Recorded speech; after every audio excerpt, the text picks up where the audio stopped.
ये देखिए वेदा मैया। क्या हुआ, बहुत टफ है क्या? अरे चलो चलो कोई बात नहीं।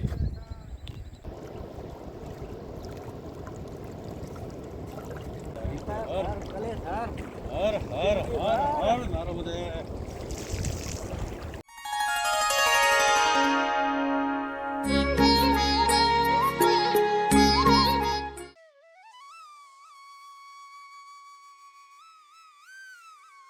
नर्मदा माता का मंदिर है, बहुत ही सुंदर प्रतिमा स्थापित की हुई है। भूलने लग गए ये कोरोना के दिन में थे। और यहाँ पर हमने तो उसी समय से रात को विश्राम किया था।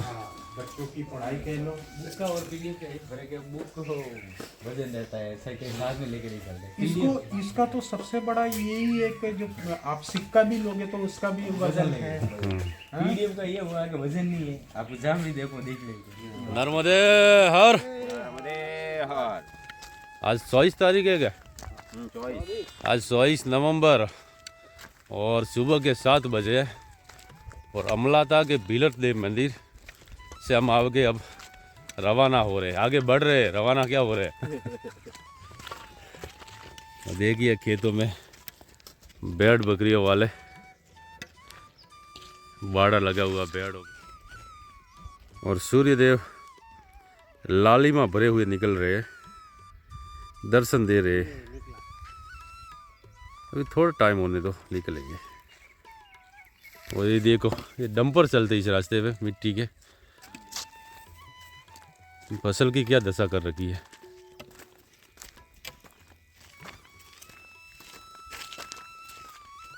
और अब भगवान सूर्य नारायण के बहुत ही सुंदर दर्शन हो रहे हैं यहाँ से। पता नहीं, अरे पता नहीं, देखते सूर्य नारायण नीचे चढ़ा रहे हमारे दंड पर विराजमान होते या नहीं फोटो में। है। रास्ते में एक मंदिर आया है तो यहाँ पर थोड़े अगरबत्ती की पूजा कर लेते हैं। हनुमान जी है, जय बजरंग बली। और इस छोटे से मंदिर में हनुमान जी है, राम लक्ष्मण सीता, शंकर भगवान भी है और ऊपर राम लक्ष्मण सीता जी भी है। चलो पूजा हो गई। जय बजरंग बली।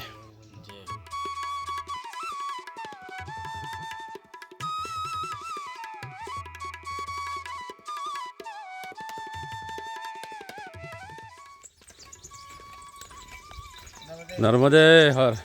लेपा आ गया क्या? हाँ लेपा आ नर्मदे। और सुबह के अभी 8 बज गए और हम अभी लेपा पहुंच रहे। जहाँ रुके थे अमला था वहाँ से करीब 3 किलोमीटर है। नर्मदे हर दादा रास्ता किधर? इधर के ये मांगीलाल जी के पास। हाँ ये सीधा रास्ता जाएगा, वही जाएगा मंदिर। ठीक।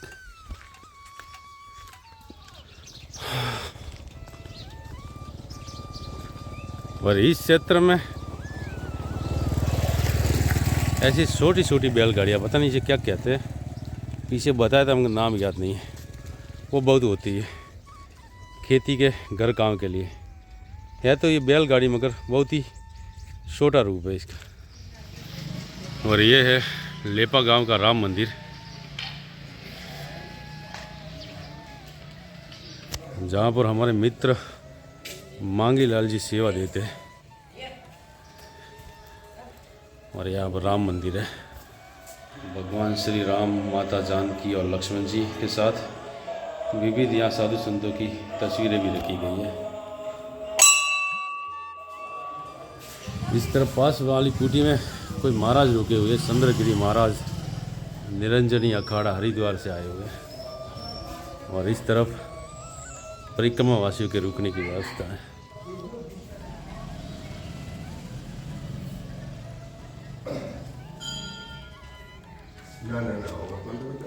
नर्मदे हर। क्या कर रहे हो? चाय बना रहे हो? चाय प्रसादी की तैयारी चल रही है जी। ये मांगीलाल जी हमारे मित्र। नर्मदे यार, यहाँ पर अन्न क्षेत्र की व्यवस्था यही करते हैं। रात को कुछ ज़्यादा परिक्रमा थी थे मांगीलाल जी? रात को टोटल वैसे 34 थे और दिन में कुछ 8-9 मूर्ति। जी जी। जैसे कल के इसमें 42 मूर्ति तो डालिए थे। और मांगीलाल भैया ने यहाँ पर बहुत ही स्वादिष्ट चाय बनाई है और मैया की तस्वीर भी बहुत ही सुंदर बना हुआ है। कहाँ से लाए ये तस्वीर? मंडलेश्वर से। और ये दीपक अखंड चलता है? ओ मैया के पास से चल रहा है, 1 साल से ऊपर अभी हो गया। मैया सब चलाते ही। वो बोलते यहाँ तक पानी आया था बाढ़ का, ये जो निशान है ना अभी।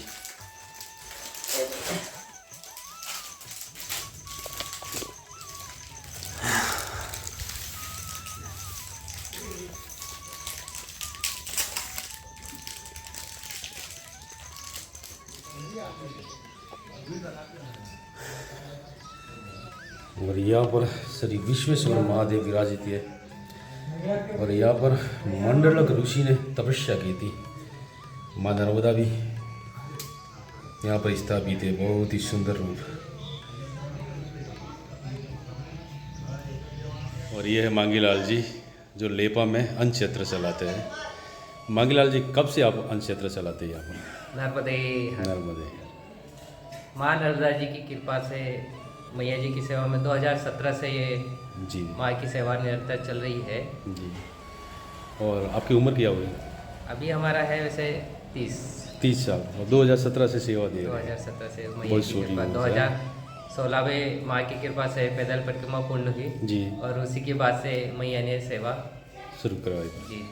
और सहयोग राशि कैसे आती है? बस सब मैया भक्तों का सहयोग है, जो जहाँ से मैया जिसको प्रेरणा देती है उनकी सेवा पहुँचती रहती है। और उसी मतलब से जो भक्त भेजते वही दूसरा कोई जी नहीं, उसको कोई ऐसा हमारा कोई समिति संगठन ऐसा कोई सरकारी सहायता ऐसा कोई ये नहीं है जी। और सब मैया भक्तों के सहयोग से ये सब ये इसका मैनेज है। तो आपका गूगल पे नंबर बता दीजिए। जी जी 84 618 40 124। जी। तो जिस किसी को यहाँ पर सहयोग राशि भेजनी है मांगीलाल जी के गूगल पे नंबर पे भेज सकते हैं। परिवार की तरफ से छोटी सी सहयोग राशि नर्मदे हर। और मांगीलाल जी एक और रिक्वेस्ट करना चाहते थे, बोलिए मांगीलाल जी। नर्मदे हर।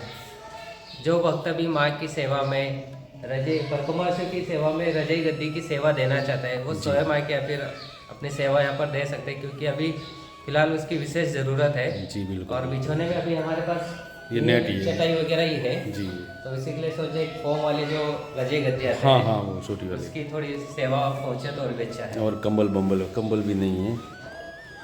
अगर कोई अगर पैसे नहीं देना चाहता तो स्वयं सामान ला के भी दे जी सकता जी है। जी आप स्वयं पधारिए, स्वागत है आपका जी माँ की सेवा में। ठीक, धन्यवाद। नर्मदे। नर्मदे। सुबह के 9 बजे और अभी हम लेपा से साई प्रसाद और बाल भोग पाकर आगे बढ़ रहे हैं। और पीछे काकरिया आश्रम में सेवा के लिए मैंने जो ग्रुप में पोस्ट की थी तो बहुत से सदस्यों ने हिताशक्ति सहयोग राशि भिजवाई थी और जो रात तक सहयोग राशि आ चुकी थी और वो सुबह मैंने बाबा जी को दे दी। मगर बाद में भी सुबह तक किसी ने अपना हिता सामर्थ्य भेजा तो उसमें से 1000 रुपये की सहयोग राशि मैंने यहाँ मांगीलाल जी के यहाँ दी थी। और बाकी थोड़ा बहुत बसा है तो आगे देखते। अभी आगे कौन सा आएगा? वेदा संगम। और ये वेदा से माकड़खेड़ा तक का रास्ता है। करीब 4 से 5 किलोमीटर का ये रास्ता है। और ये पूरा रास्ता इन बबूल की झाड़ियों वाला है। वेदा नदी पर जो डैम बना हुआ उसकी नहर की पाइप है। और सबसे अनुरोध है परिक्रमा वासियों से कि इस रास्ते पर उजाला होने के बाद ही निकले, क्योंकि यहाँ पर अक्सर चीते जैसे प्राणी देखे जाते हैं। और लेपा से करीब 2 किलोमीटर आने पर ये वेदा सरस्वती मैया है जिस पर ये ब्रिज बना हुआ है। और इस वेदा सरस्वती नदी का आगे जाकर नर्मदा मैया में संगम होता है। और इसी के किनारे संगम पर आगे वेद वेदांतेश्वर मंदिर स्थापित है और ये है वेदा संगम, और संगम पर ये बना हुआ डैम मैया पर, और यहाँ पे सामने वो नर्मदा मैया, और ये है वेदा नदी पर ब्रिज। और इसको पार करते ही एक ये रास्ता जाता है राइट की तरफ, सीधा रास्ता ये मागड़खेड़ा आगे जाता है। और हमें अभी ढूंढना है वेदेश्वर मंदिर, जो नर्मदा और वेदा के संगम पर स्थित है, जहाँ पर भगवान वेद व्यास ने तपस्या की थी और उनके ज्ञान से वेदा सरस्वती उत्पन्न हुई थी। ये वो वहीं पे जाता है, ये वहीं पे जाता है।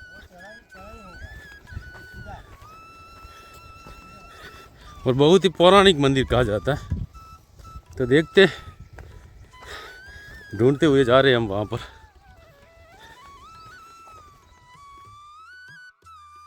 इधर से हम आए और ये देखिए ऊपर मेहताब सिंह जी का आश्रम है। पिछली परिक्रमा में हमने यहाँ पर दोपहर का भोजन प्रसाद ग्रहण किया था। अभी स्नान के बाद वहीं पर जाएंगे। और ये रास्ता इधर हम ढूंढते हुए जा रहे हैं वेदेश्वर मंदिर को।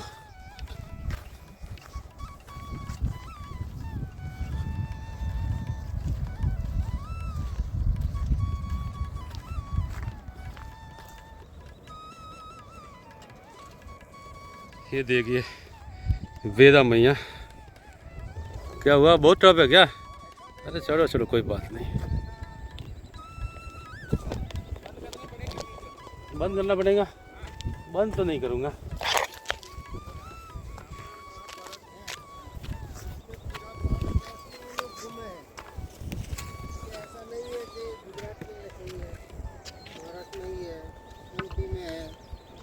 चलो चलो, अब किधर आए अपने? ये पकड़ो, संगम वाला पकड़ो। अपने को रास्ता ढूंढना भाई, यहाँ रास्ता परिक्रमावासियों ने बनाया नहीं है, हम रहस्य ढूंढ रहे हैं।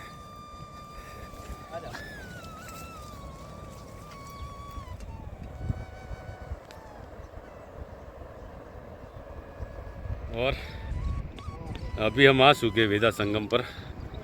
या ऊपर भगवान वेदेश्वर का मंदिर है, और अभी हम आए हैं संगम पर। और यहाँ पे पूरा पथरीला घाट है, खड़कों से, इसे खड़क बोलते हैं। और देखिए इस तरफ से नर्मदा मैया आ रही है।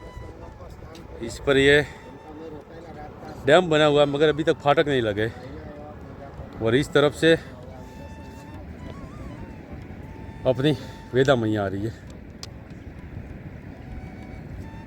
तो अभी हम यहाँ पर स्नान करेंगे पहले तो।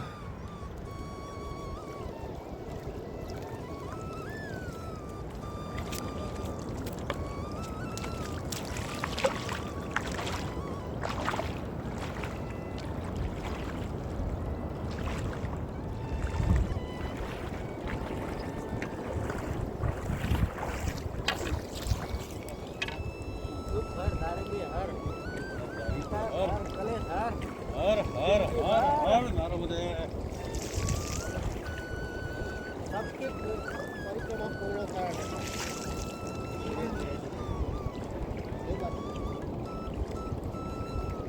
शोक हर, संताप हर, हर दारिद्र्य है। दुख हर और दारिद्र्य हर। दारिद्र्य देख रहे कि हम भटक जाएंगे। जिंदगी भर माया जाल में फंस जाएंगे। दारिद्र्य विफल।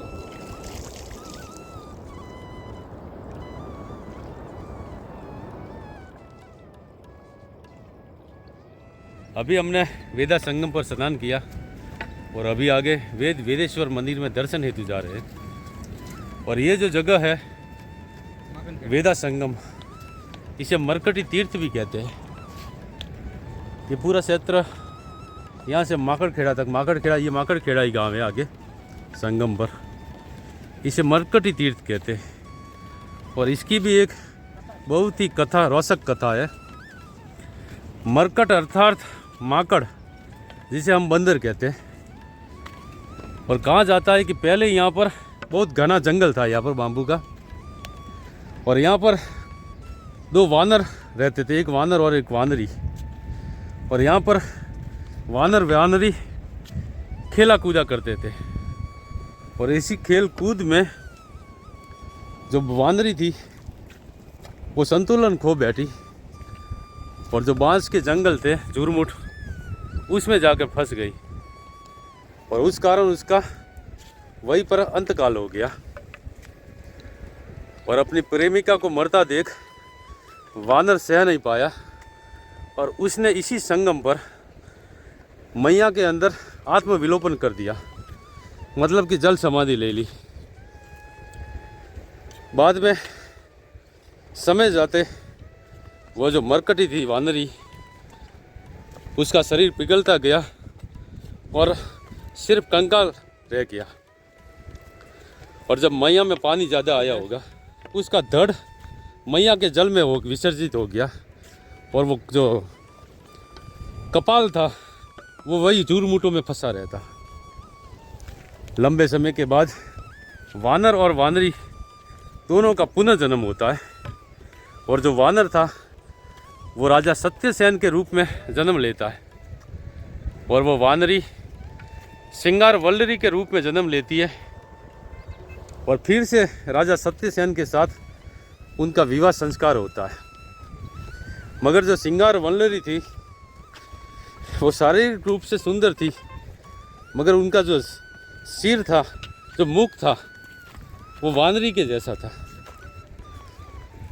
एक दिन राजा और रानी इस क्षेत्र में शिकार के लिए आते और यहाँ पर रहते हैं। यहाँ का जो पर्यावरण है, वातावरण देख कर अपने पूर्व जन्म की याद आती है और रानी सिंगार वल्लरी अपने सेवकों को वो कपाल ढूंढ लाने को कहती है। सेवकों को यहाँ पर वो कपाल मिलता है और उसका जब विसर्जन किया जाता है मैया के जल में, तो फिर से जो रानी का मुख वानरी जैसा था वो अत्यंत सुंदर हो जाता है। और इसी कारण इस तीर्थ को, पावन तीर्थ को, पवित्र तीर्थ को मरकटी तीर्थ का नाम दिया गया।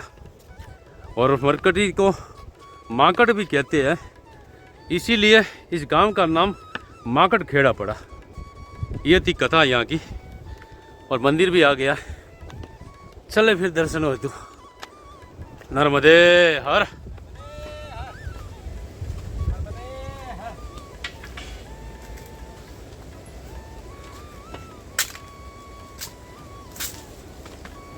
देखिए मंदिर परिसर में ये हनुमान जी है ना, हाँ, बजरंग बली, बहुत ही सुंदर। हाँ नहीं हाँ, हाँ ये समाधि है। यहाँ पर कोई संत महात्मा रहते होंगे, उनकी होगी। इस तरफ ये शिव जी है क्या? स्वयंभू, हाँ स्वयंभू लिंग है। हाँ और ये देखिए अति प्राचीन तीर्थ स्थान वेदेश्वर मंदिर।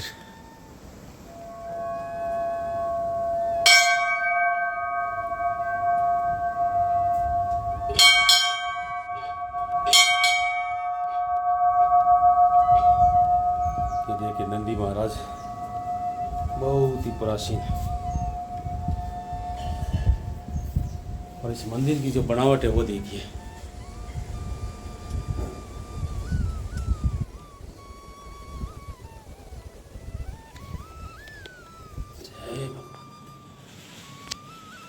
पुरातन मतलब बहुत ही अति प्राचीन है, पौराणिक।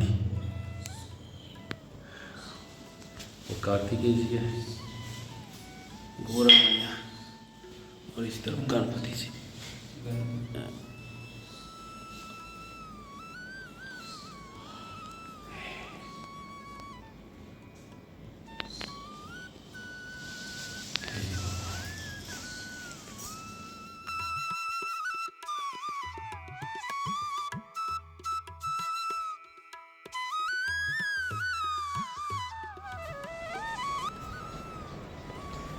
माँ नर्मदा जी के किनारे ऐसे अनेकों प्राचीन तीर्थ हैं, मगर उनके दर्शन तभी होते जब किनारे से आते या शांति से परिक्रमा करते या फिर भाग्य में लिखा हुआ होता है।